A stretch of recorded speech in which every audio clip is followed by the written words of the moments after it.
Good afternoon everyone and welcome to the webinar. Today's topic is about how to think big, and we're going to focus on thinking big in your business and using the business model canvas. My name is Denise Raybould and I'm the lead consultant from the Australian Institute for Commercialisation. I'm here today with Rob Geddes, our Product Development Specialist and Resident Designer. Good afternoon, Denise. How are you? Very well. Welcome, everybody. Thanks, Rob. We're from the Australian Institute for Commercialisation, a not-for-profit organisation with specialisations in collaboration, innovation and commercialisation. The AIC has been around for over 12 years, helping Australian innovators achieve commercial outcomes.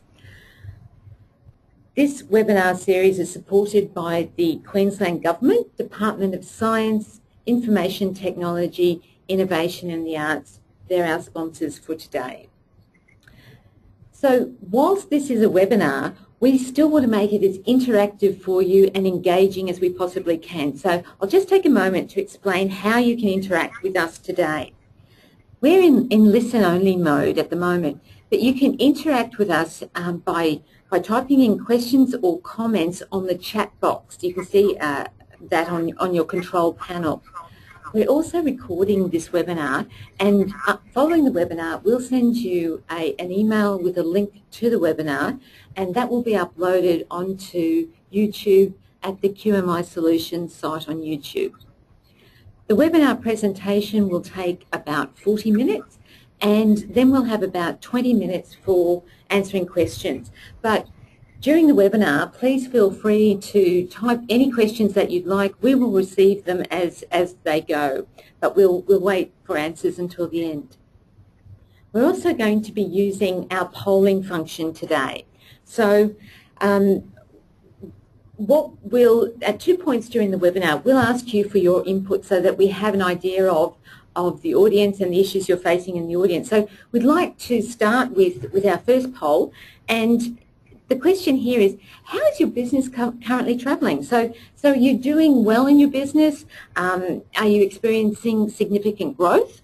Are things business as usual? You're going along as usual, it's humming along with no particular changes? Or are there some challenges and particular threats to sustainability that your business is facing? If you'd like to just use the polling function and let us know how your business is going at the moment, and we'll report that back to the audience as we move on.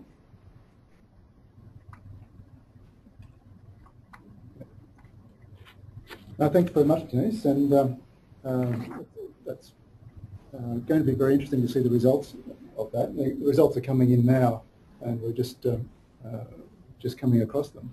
But while we're waiting for that, the webinar today is about how to think big, and but we've also titled it "Simple Ways to Increase Innovation in Your Business." And to me, thinking big is the best way to innovate in your business. It actually gives you the most leverage and gives you the best free space and free thinking for you to move into. So, yeah, how to think big is where we're heading with this. But we're using simple tools such as the business model canvas, and that's a major part of today's webinar. So, how are we going with those results? Okay, so people in our audience today have said that 25% of people are in business that are doing well. That is significantly experiencing growth, which is terrific. Most people, 44% of people are in business as usual, and that's to be expected, and 31% are in businesses facing some challenges. So great, you are all in the right webinar today. So, but the other message is none of you are alone. There are people experiencing similar challenges and issues and looking for additional growth in their business. So Rob, let's get into it. Let's get into it, absolutely. And certainly give us questions all the way along the line through the webinar so we can help you out with your current situation. And today we're going to cover just 4 topics really to cover this topic. We've only got 40 minutes, so we'll hook into it. I want to cover the importance of thinking big. It is important, and we'll run through that. introducing business model innovation. How do you innovate your business model, not just your business products? And using business model innovation tools. There's some very simple tools to run through there, and we'll show you how to do that and get you going. And take the lead and disrupt yourself and win. I'll explain that later on as well. So you should take the lead. So let's get into it. So the importance of thinking big. Most businesses are actually, when they're innovating, they're actually thinking about their product or service, and they're looking at the product performance or the product system. And what do I mean by that? The product performance is all about how you develop distinguishing features and functionality, and that's just the features and performance of the product, how well the product does the job. And the product system is all about your product offering, your portfolio, all of the different products in your arsenal, all of the items on your menu that you offer to the public. But as you can see, they are only 2 parts of 10 items of innovation. So there's 10 different ways of innovating, and the product offering is actually only 2 of them. So, but in business today, it's you can't just sit on your laurels and work on the product offering. You actually need to look at more. And the ones on the left-hand side over here, that's the business model innovation, and over here is the customer experience. And most of the big companies that are doing well, most of the even small companies that are doing well, are innovating in those areas as well. So we're seeing changes out there. 30-year-old businesses are being taken over or overtaken in the marketplace by 3-year-old businesses, and local leaders are being gazumped by global players that are coming in and innovating in other areas. If you are still doing the same things you were doing 5 years ago, you're going backwards and you're going to be gazumped. So what the message here really is to think big, think outside of just your product and just your product system to the whole area of your business and innovate in multiple channels. Smart, nimble businesses thinking big, that's what we need. They're winning over the slow incumbent and steady as she goes sorts of businesses. So every industry is undergoing structural change at the moment, and we can all feel it around us. So we need to be innovating in all these different areas. So Denise, isn't it true that the really successful businesses are using multiple types of innovation at the same time? Yeah, Rob, you're right. And look, product innovation is the place that people do start. But really, it's quite easy to reverse engineer products and product systems.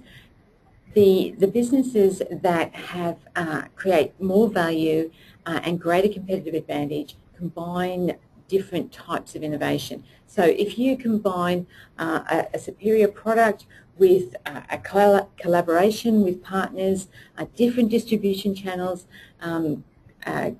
differentiated services to customers, it makes it more complex and more difficult to re-engineer that, and you will have a competitive advantage. Now, a great example of that we all know is Apple iTunes. They use about 7 different types of innovation along this continuum, very cleverly and very well put together, and they have actually used that to completely disrupt an industry. So by combining different types of innovations, this model just helps you to think about them, identify them. The magic is when you actually put them together. That's when you'll get the real competitive advantage. And so we're encouraging people to think big with the mix of innovation here. And there's reason for it as well. The Dublin group that came up with this model of these 10 different innovation types have actually looked at the calculated rate of return of each of the innovation types.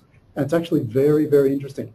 In the middle here, the product offering, that actually offers you the least rate of return of your investment in innovation.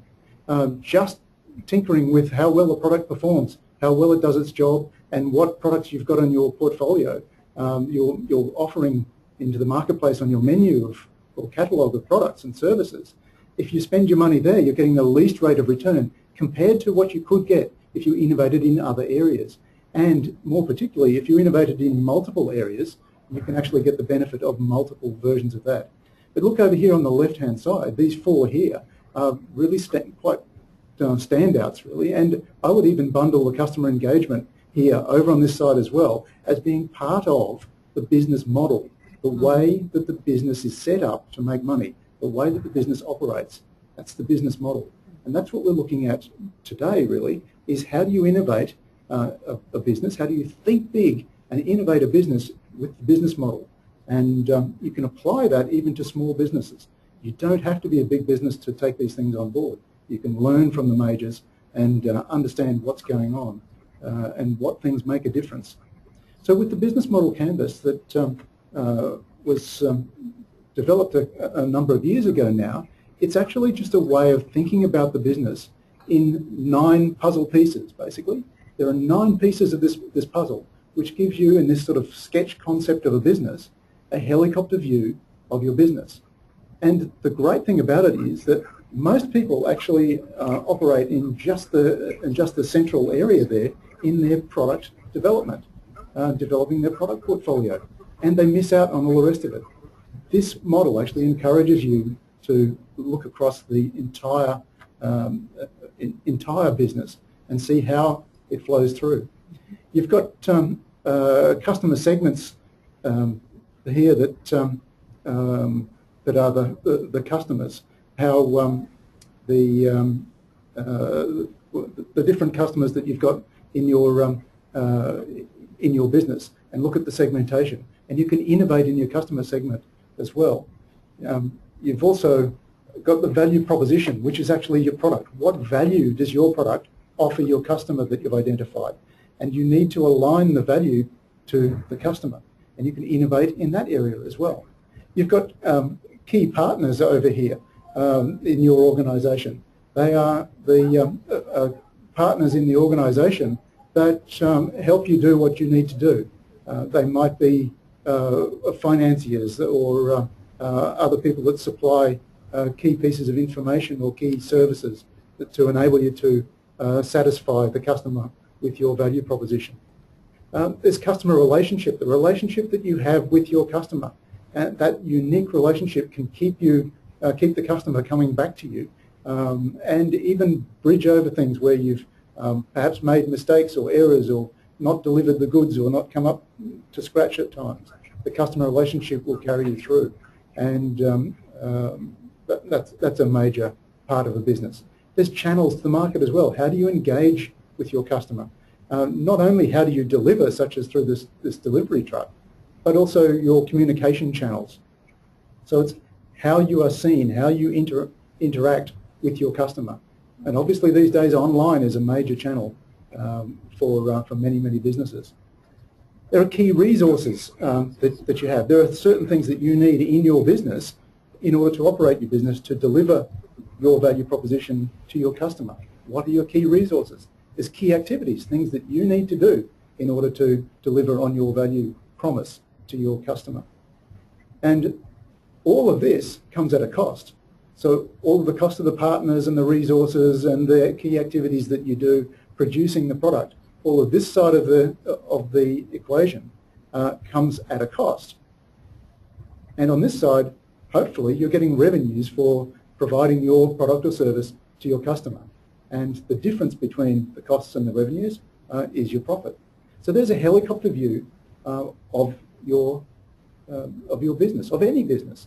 And the beauty of it is the summary into that and seeing all of it on one piece of paper. You'll be able to download, and we'll send you a link to a download to be able to download this business model canvas. And you can have it at a small size or a big poster up on the wall, and it's really quite good. So here's the canvas, and it's really very simple. And I'll give you an example of a retail business model using the canvas, just to show you how simple it is. We've got a retail business that's got a unique line of product or service. That's the value proposition. They're targeting mass market customers. the relationship with the customer is just self-service in the shop with a shop assistant available. And their channels to market, they've got a lot of communication channels here. They've got paid advertising, Google AdWords, advertorial, signage, website, and they've got a physical delivery channel of their retail shop. Quite simple. And for all of that, you get retail sales. That's quite simple. That's the customer side and delivery side of the business model. And in order to do all of that, you need a brand to have brand recognition. You need a supply chain to deliver your goods. You need a retail position for your retail shop. You've got mass market merchandising to work out what mix you've got on the shelves and your supply logistics. You need to do all of that, the business side of the business. You've got customer relationships and the sales role to sell the products. And you've got key partners in agents and wholesalers and also your delivery service. So they're key people in the organisation. This is what it takes to deliver your unique product or service to the mass market. All of that comes at a cost. You've got fixed overheads with your shop staff and your business costs, etc. You've also got variable costs with your stock. And you've got, in particular, in this case, marketing and internet costs and your occupancy costs and leases and rates and electricity, etc. So here's a high-level picture of the whole of the business. Each of those things you can put a cost to or a revenue line to, so it can actually become a budget as well. There is your business in a snapshot, a one-page business. And hopefully the difference between your cost structure and your revenue structure is profit. So there's one retail business. Here's another one, which is a product-based business. There's the value proposition in the middle. That's your Nescafe. And the customer relationship up there is that familiar and reliable instant coffee, classic instant coffee taste. That's what you're after. They're targeting mass market, and how do they do that? They do that through supermarkets, through convenience stores, 7-Elevens, office supply companies, and those sorts of channels. And they've got an advertising budget and channels as well to approach that market, to keep that awareness of that product there so that people pick it up off the shelf. All of that delivers retail for instant coffee sales, the retail dollars. So that's their revenue for it. And over here are all the things that it takes to put that product on the shelf and get it to the customer. And they come at a cost. And again, hopefully, the difference between your cost structure and your revenue streams is a profit.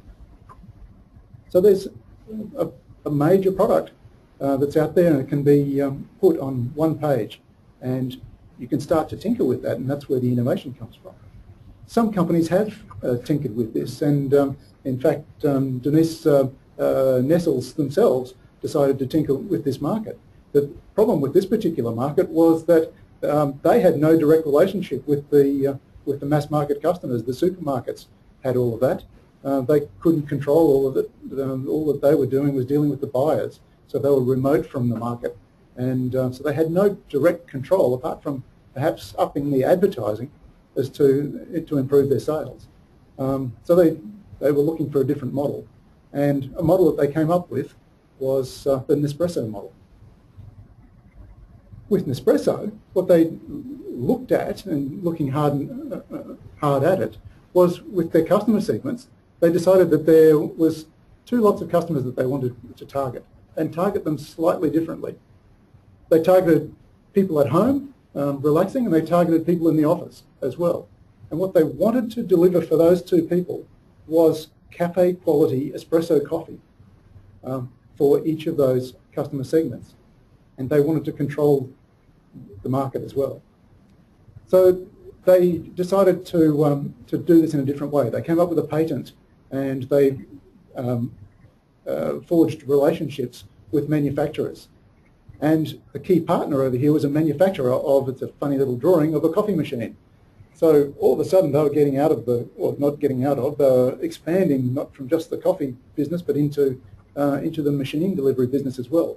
They had no expertise in that, so they partnered with somebody who had that expertise.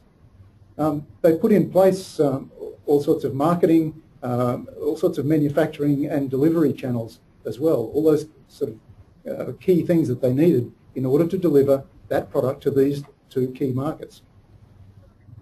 The channels to market as well, they put together a website and a marketing campaign, stores, direct mail, direct telephone sales, and their own shops, their own espresso shops, so that they would have the channel to the market directly.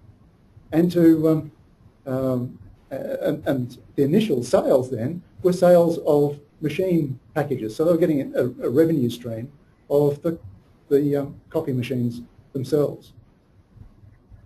Once the customer had bought the coffee machine, they actually became an ongoing customer to get replacement pods for these machines. And that ended up delivering ongoing sales, additional revenue, a different revenue stream of the ongoing pods. And the people were locked into the coffee machines because of the shape and size of those pods. And interestingly, the pods were different for work and for home, so you couldn't take the coffee pods home from work and use in your home machine. You had to buy your own pods for home. And so they had to manage the loyalty program as well as a key activity, but that meant that they had ownership of the database and the customer channel, and they could direct market to their customers. They also had a major advertising budget. They had the costs, and that was costly, the costs of manufacturing and the cost of delivery, etc.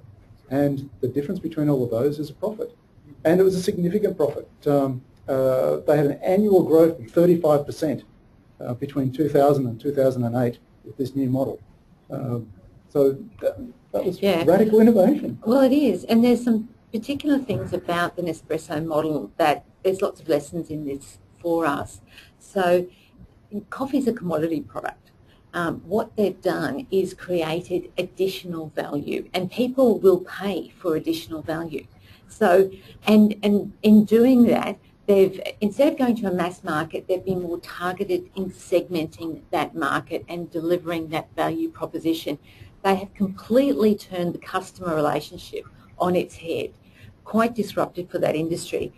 Going through supermarkets meant no relationships with the customer. Well, when you have a loyalty card and you have a relationship with the customer and you have the data, you know the customer's preferences for taste, there's boundless opportunities to leverage that information and differentiate yourself, provide superior service, and keep that relationship sticky. People, with that sort of attention, people will continue to use your product. So that, and strategically forming the relationships, the collaborations with the key partners was critical to that, through the espresso makers and setting up their delivery channels. Look, the other thing about this is innovation in the revenue streams. And we see this in different models increasingly these days. So what you have is a fairly low-cost product, the machine itself, a few $100s to buy. They make their money on the pods. They're making 5 to 6 times as much money on the coffee in those pods as you know, any other instant coffee. So that's where the real profit is. So it's in that reuse. And we see that in similar models with things like your home printer, where it's quite cheap to buy and the cost of the cartridges. So they have really taken a commodity product with a very traditional business model and turned it on its head. And it's a nice example. Right, exactly. And we're actually looking at doing another poll, I believe. We're talking there about radical information and disruptive innovation in a particular industry. So yeah, what we're interested in is hearing from you. So with innovation in your business at the moment, what sort of innovation are you looking at? Is there any innovation at all, or is it really you're stretched and you're just keeping up? Are you undertaking some incremental innovation? So maybe you're continuously improving and innovating the product or a service to keep up and keep on the leading edge of your market? Or are you undertaking some more radical or transformational innovation? Are you thinking about things differently, maybe combining products and services or different channels, different partners? And maybe you're doing both. So incremental innovation will keep you up with today, the business of today. Maybe you're planning some more radical innovation for the business of the next couple of years. So it'd be interesting to hear where you are in your innovation activity. at the moment, and when those results come in, we'll publish those. So no, that's good. Up on the screen too at the moment is just the canvas, just for people to have another quick look at it. But the real beauty of the canvas here is its simplicity, and the fact that you can actually think big on paper and take over the world on paper and see how it works. You can make radical changes. You can get rid of whole cost centres. You can add new channels to market or whole new customer segments, etc. You can do it on paper with no tears and try it and communicate it with people. So it's a very useful, simple tool. Okay. Look, this is, we've got the polling results in now. Thank you for people who have participated. So no one's doing there's no results for no innovation activity, which is fantastic. Good work, Australia. Yes. 20% of people are in businesses where really the innovation activity is incremental. And 7% are in businesses where there's real radical and transformational innovation. And most businesses, and this is fantastic, are combining the two. So this is great, and this is the business of today you're keeping up with and growing, but you're also planning for the business of tomorrow.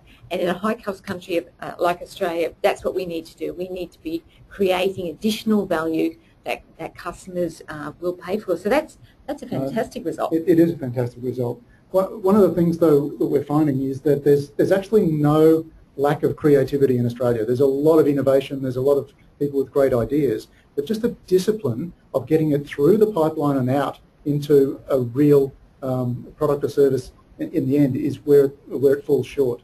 And that's where we actually need to use these tools well. And it's important. So we'll keep that focus from now on. Seeing most of you are actually innovating quite well. It's just how can we supercharge what you're doing to make it happen quickly and efficiently. We don't need the major tools of international organisations. We can actually do it very simply, but be very disciplined about it. And the first way to get going, the first way I really recommend to people is to get the business model canvas out, understand how it works yourself, but then get people together and look at your current business model. Understand how your current business operates. I think, and as you can see here, I think you'll actually be quite shocked at how complex you've made your business over the years. You probably started out with a very simple business idea, but probably by now it's actually a very complex business. So understand how your current business operates, and then identify the issues and unique advantages that you've actually created or stumbled across or gathered over the years. Where are the issues, the problems, and where are the advantages as well? And a key tool that I use, very simply, is to actually imagine that yesterday Richard bought your business and asked you to actually come up with ideas on how to change it for the years ahead. So I think it's a great test, and it's a good one to think big and to innovate. What would Branson do with your business? That's a great place to start. Another great place to start is to actually look outside the box. Your business doesn't operate in isolation. Think outside the boundaries and have a look at the world in which your business operates first, and then create or modify the business model moving forwards that's going to be that killer business that you always wanted. In fact, start with your why. Why was the business founded in the first place? What was your vision? What was your passion? Why did the business kick off in the first place? Have you lost that? Has it changed? Is the world different now? Re-establish your vision, re-establish your why. And then look here too as to how fast, where are you going, and by when? What's your velocity and your milestones?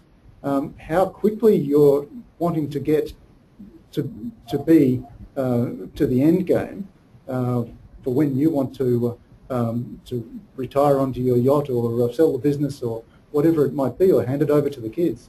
How quickly you want to do that will actually determine the form of your business model, the particular end result that you put on the canvas.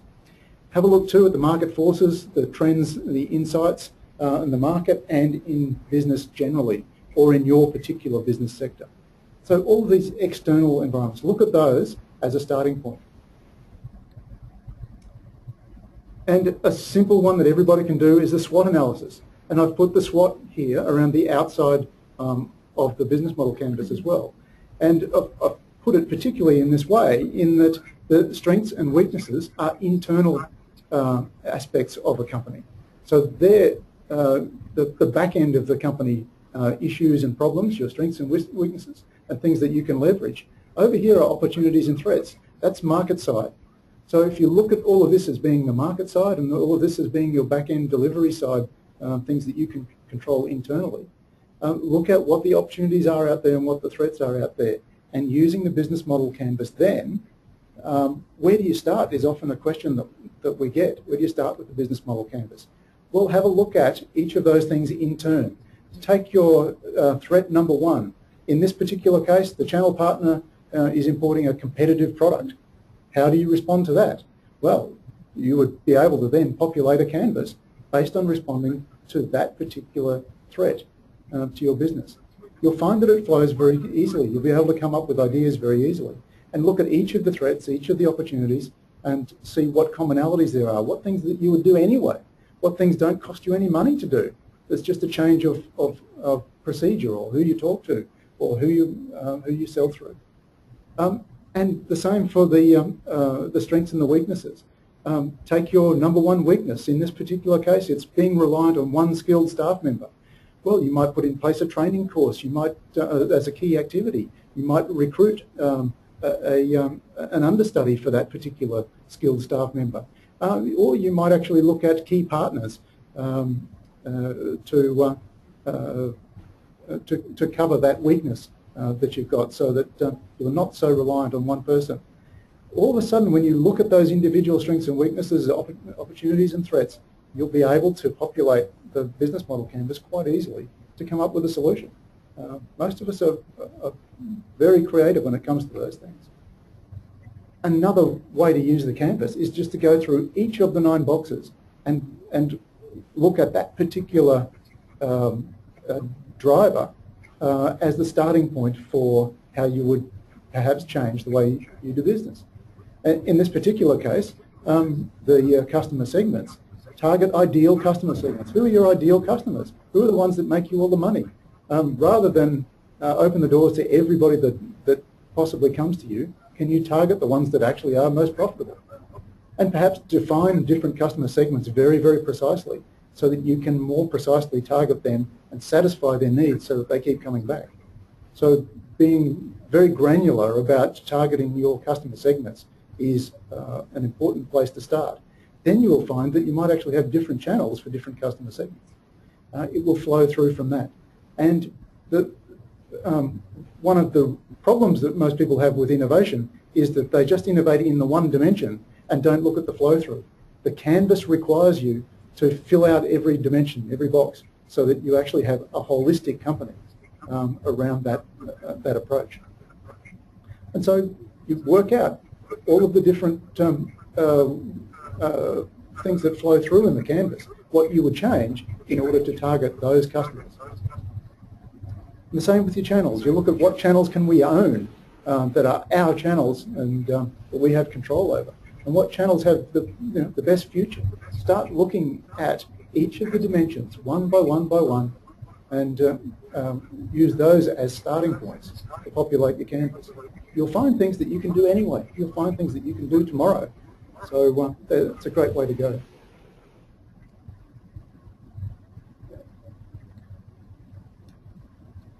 Another thing to look at it as well is, rather than just one dimension, one at a time, is look at the right-hand side here, which is the whole customer side. What ideal customer delight model can be created? That's the combination of the product and the channels to market, the price point, and the relationship that you have with your customer, and who you're dealing with, and for each individual customer from every individual segment. What's the ideal customer delight model? And then work out how you're going to deliver on that on the left-hand side. Alternatively, work out what is your most efficient method of ideal fulfillment of the product. And then work out your channels to market and your revenue streams and all the rest in order to fit that. That's very much a push model. The other one is a pull from the customer model. So we find that the pull model actually works very much better, and most industry has actually been working on the push model for too long. Another key way to innovate in this business model innovation space is just to look at the business models that are out there. 50% of, or more than 50% of business model innovation comes from observing other business models and that are already operating and seeing how that works for you. Copying the way that other people do business. Not copying somebody else's business, but copying their model, how they approach the market, how they operate, those sorts of things. And so that's a major approach. How would you like to have the value proposition of Tupperware? You could model your business on their value proposition. You could model your business on the customer relationships of Apple, for example, or the channels of Amazon. What can you learn from these guys? What can you learn from the best? These are the benchmarks, the world-beating companies in their individual spaces. The revenue streams of Google AdWords, how can you actually start to get some of these sorts of things into your business? How can you have more continuous, repeat revenue streams out there that don't rely on individual people and hours being sold or products on the shelf? And how about outsourcing everything that you do, such as Airbnb does? Here is one of the biggest, effectively, hotel chains of the world that don't have any hotels, any beds, any linen, don't have any cleaners, don't have any kitchen staff. They're outsourcing everything and being very successful at doing it. So think big. How can you do this? And you might actually learn something that you can apply tomorrow or apply next year. And you can try it on on paper, on the business model canvas. That's right. A simple thing, Rob, would be to look at all of these brands, if you like, and just say, well, what's the competitive advantage in that? And is there something in that we could apply in our business that would give us, not exactly the same, but how can we tweak that for our business to give us an uplift and an unfair advantage? No, absolutely. There are things that you can learn from the way that they do things. So thinking big actually can translate back to you. There's also a whole range of different business model patterns out there, and on the bottom right-hand side there is a business model generation, which is a book that you can download parts of or buy in the bookstore if there's any still existing, or you can buy it online. And it has a whole range of different business models that you can look at that you can adopt in your business. 3 of them there are free as a business model, unbundled business models, and multi-sided platforms. They're things that you can apply in your business model canvas straight away. We've done a number of different webinars on this sort of topic, and we've got it on our YouTube channel there as well. So I encourage you to take that down. We'll send you the link later on as well, so you can look at a full webinar on just these sorts of things as well. But take the lead. I suggest, think big and try to disrupt yourself. Don't wait for somebody else to disrupt your industry and you be the roadkill. Take the initiative and disrupt yourself. Do it on paper first and then test it with somebody. Take that piece of paper and test it with your advisors, with your financiers, over the kitchen table with your husband or your wife. Test with your employees, with your suppliers, people in your value chain. Yep, and look at the local heroes that have done things as well. You can learn from them too. It doesn't have to be the majors around the world. There are companies in Australia that are doing famously well. So you could be one of those as well, using the business model canvas. It is a very simple tool, very simple to be able to generate different options very quickly and discard some, and generate as many as you possibly can. In fact, generate dozens and dozens and dozens. One of those might be the one that you might show some interest in. And you can prototype that on paper first, but then perhaps prototype the model in one store, one location, in a pop-up store on a weekend, whatever it might be. You could prototype it and take it forwards. Use your key channel partners and key partners and your key customers and key staff members as well, to co-design your business and come up with that model which is going to take you forwards. And really, just take action. Take the lead. Don't wait for somebody else to force you to make a change. It takes time to put these things in place. So start taking action tomorrow. You can do it very simply. You can do it in front of everybody. So that's really the simplicity of it all, is to think big but use these simple, quick, innovative, iterative tools to move forwards. That's great, Rob. So that brings us to the end of our formal presentation. So what we've discussed, given you an introduction to the business model canvas and some types of innovation. So we have some questions here at the moment. If you'd like to send some more questions through, that's great. So are you able to offer some examples of non-tangible small business service providers instead of product or retail? Okay, that have been successful in using the business model canvas. Well, one thing that I'm thinking of is fitness providers. There's all sorts of different, now there's so much competition in the fitness area, and there's also professional services and all sorts of other service things like that as well. But in the fitness area, for example, there are people that have targeted specific customer segments and provided their entire value proposition around that well-defined customer segment. So it might be women who want to exercise, for example. And so Fernwood was one of the examples that I used there.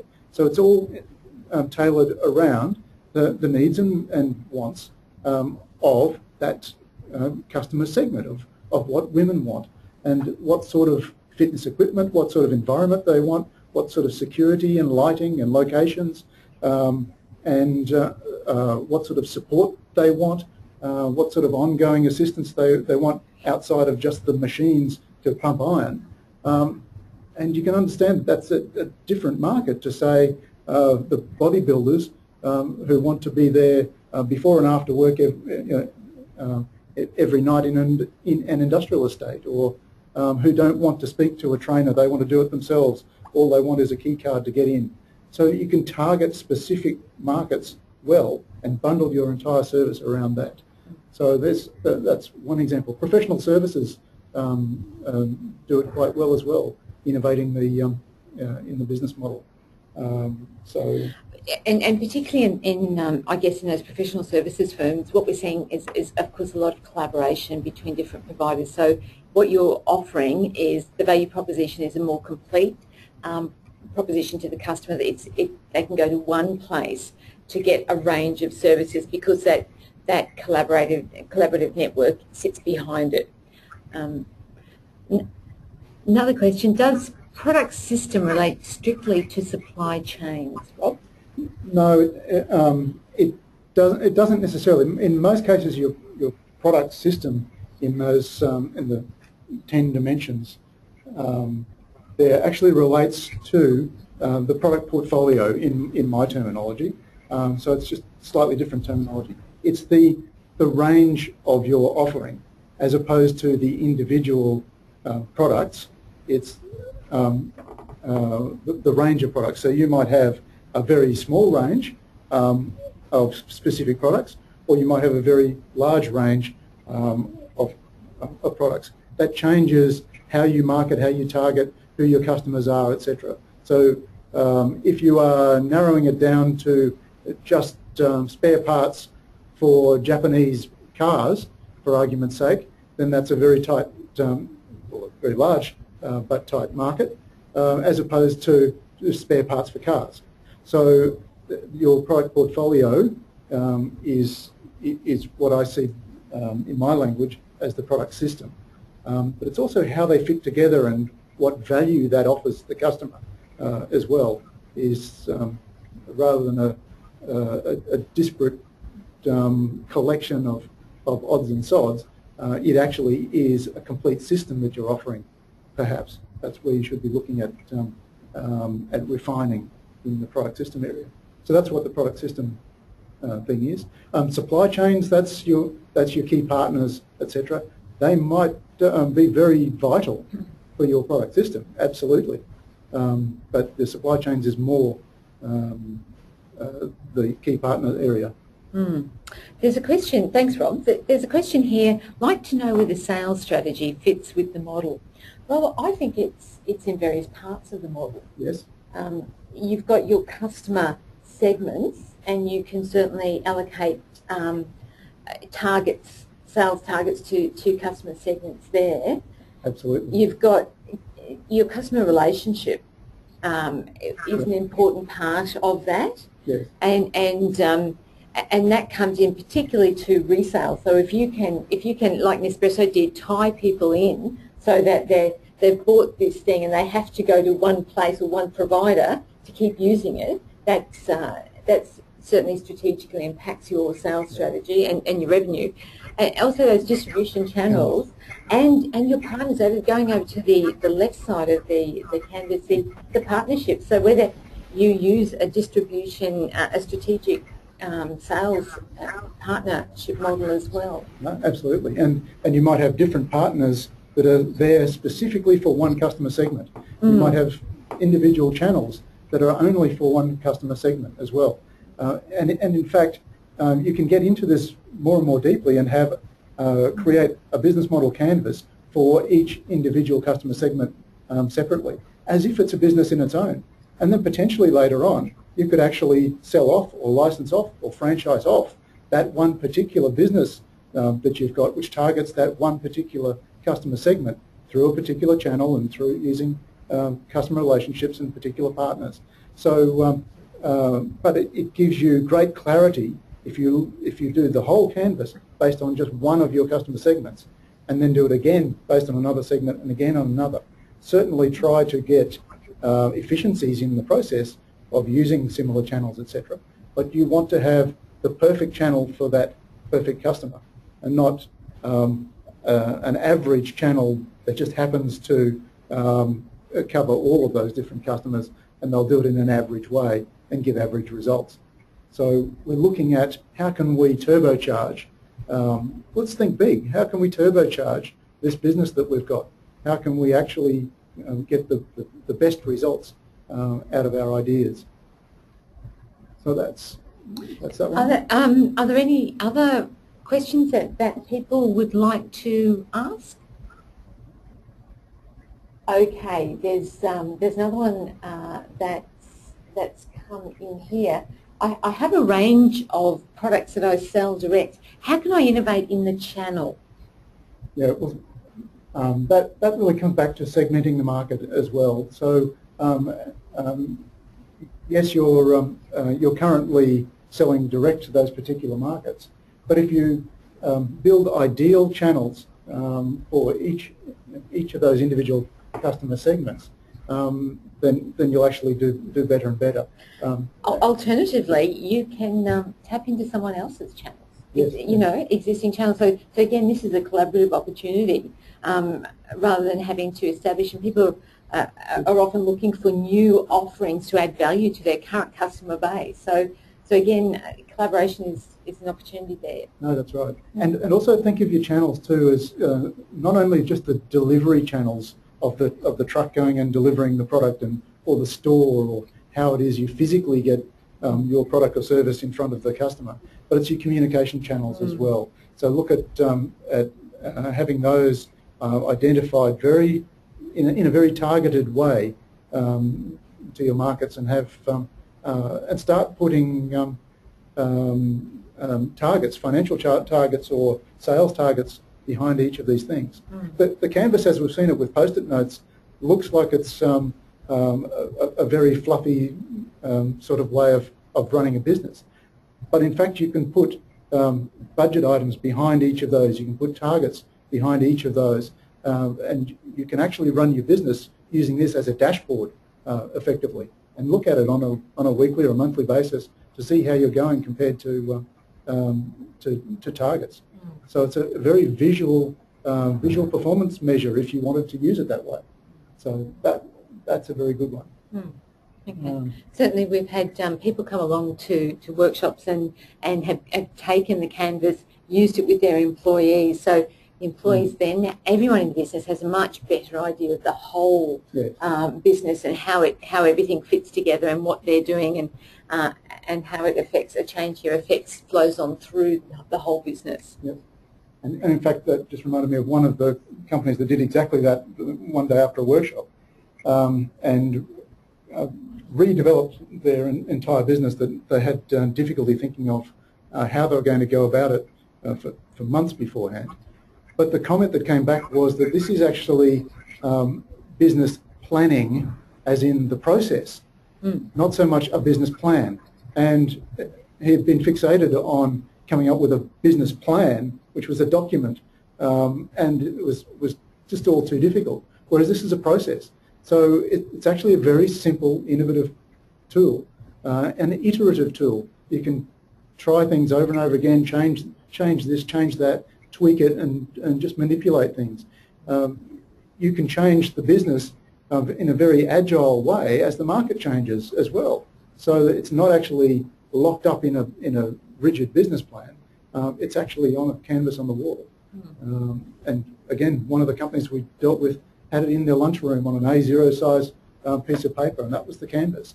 They had people commenting from the staff on a regular basis, bringing in ideas as to how the business should change or improve. So it's proven to be a very, very useful tool. Okay. Well, we don't have any further questions. So Rob, I'd just like to let people know about some other webinars and workshops that are coming up that are around similar topics. So, and these workshops and webinars are again sponsored by the Queensland Department of Science, Information Technology, Innovation and the Arts. So next week in Gladstone we have a workshop, Innovation in Business. So that workshop will actually use the business model canvas. It does, and some other tools. Yeah, that's right. And to actually work through the canvas in your business and then push it out and innovate it. So a very practical workshop there.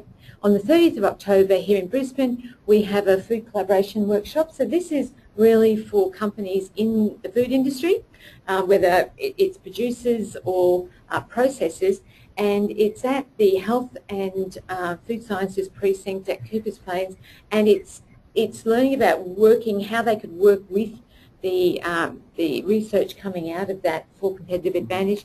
And on the 11th of November, we have our Ideas to Market, an Introduction to Commercialisation in Townsville. So to wrap up, I'd just like to thank everyone for your participation today. Thank you for your time, thank you for your input and your questions, and thank you again to the Queensland Government Department of Science, Information Technology, Innovation and the Arts for sponsoring this, and we hope to see you at one of our future webinars or workshops.